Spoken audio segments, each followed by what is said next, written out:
This is Blake Temez with the Blake Temez podcast, where I speak as a Catholic layman to Catholic laymen about missional living, wisdom cultivation, and legacy building in service of Christ and his bride, the Church. Thanks for being here.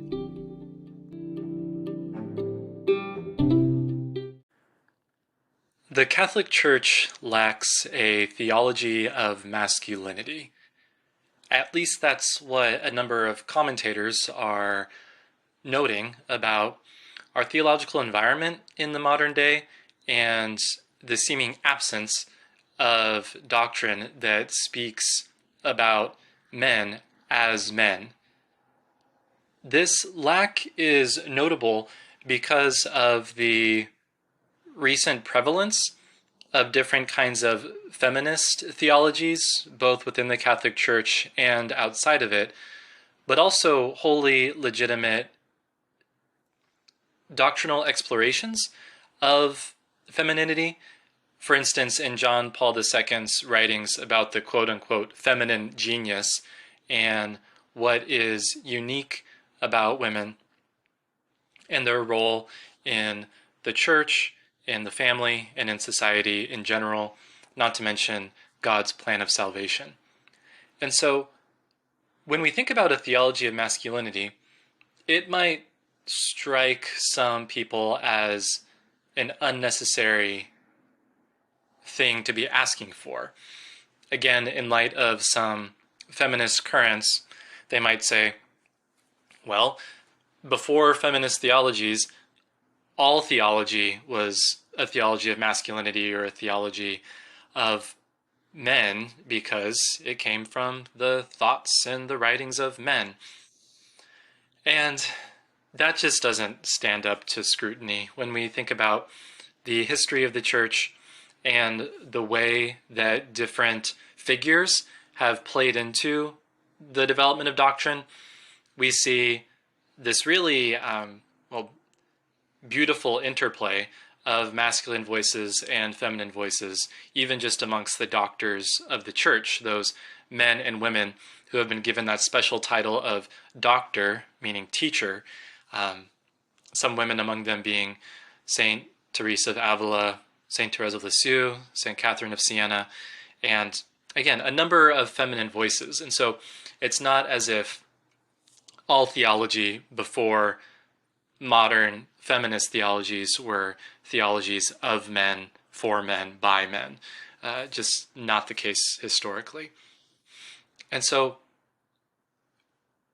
we have to ask ourselves, why now? Why would a theology of masculinity speaking about men, not just as humans in general, but as unique as men, just as you can speak of women as women. Why now? Well, it seems that the church has an opportunity to bring its traditions and also new theological explorations to the fore in a time when there's widespread gender confusion. You might have different opinions and interactions with the gender movements of various sorts, whether that's, events surrounding transgenderism or things around different sexualities in the LGBTQ plus space, whatever that might be. There's obviously a lot of things that were taken for granted when it came to the relationship between the sexes and even relationships between members of the same sex that are apparently up for grabs, right, in a lot of people's minds. And so I mentioned in a previous episode the possibility of the church creating a null curriculum. Again, a null curriculum is when a teacher or a pastor or someone, a parent, fails to ever speak convincingly or maybe even speak at all about a certain topic. And so their students, their children, their congregation begins to assume that they have nothing to say about it, right? That they have nothing to contribute, no insight here, nothing that is going to help them know how to make sense of a certain question.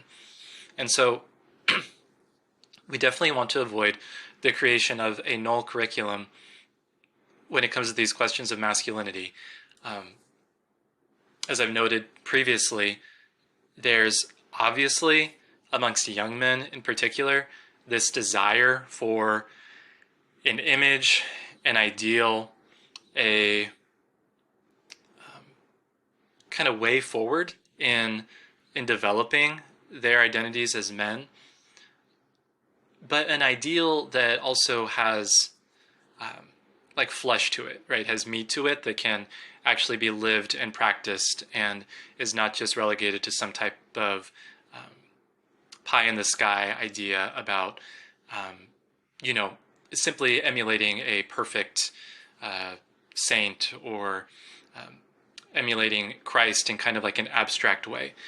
And so there's a space that the church has an opportunity to enter into by developing a clear theology of masculinity to address that innate desire in young men that they're demonstrating by turning to some of the more popular online influencers and other sources that give some sense of masculinity, right, and contain some sense of what is true and what is good about the masculine identity, but obviously for a Christian, miss the mark in a number of categories around sexual morality and man's role in society, right, to contribute and build, and just various ideas that are incompatible with the gospel. And so there is buzz out there. There is some work that is being attempted to develop theologies of masculinity. I've encountered, doctoral dissertations with that theme. There's a book by a deacon here in the San Antonio area that explores a theology of masculinity derived from John Paul II's writings, and that seems really helpful. So there are things to explore, but there's a lot more work to be done. And I hope that you, either as a young man or as a mentor, a minister, or a missionary who is reaching out to them and working with them, that in your times of study, in your times of prayer, in your conversation with qualified individuals, but also just with everyday Catholics and other Christians, you might keep this idea, in the back of your mind and think about how what you're taking in the conversations and in your reading and your prayer can help illuminate what a theology of masculinity might look like, so that this conversation can continue and move forward, and we can make some strides in achieving a compelling vision in the church for masculinity, so that there is truly something to offer that is compelling when we get to our work on the ground with young men, or again, as a young man, developing ourselves in our own lives. So that's my challenge to you.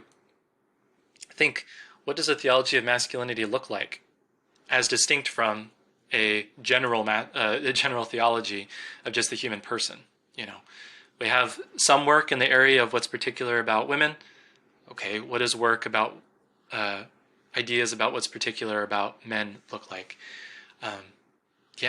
And write about it, talk about it, get thoughts going, be willing to make some mistakes in your kind of exploration of the topic, and throw things out there. And if you do land on anything that you think is insightful, or find something that is a powerful contribution to the conversation, please reach out and let me know. I'd love to hear those ideas. And I think that in our time, I know that in our time, in my lifetime, that we can see a compelling vision of masculine theology develop. And so let's work on it. The church at large stands to benefit, and if the church benefits, then all of society does too. And so that's part of our mission here. All right. Now, in a future episode, I do want to talk more about feminist influence on theologies, and kind of the feminine current in the church. That'll be an important counterpoint to understanding why masculine theology would be necessary, and how different kinds of feminization have had, a negative impact on the church. And so look forward to that. As always, thank you for your time and attention. God bless you and all of your efforts and those that you work with. Peace.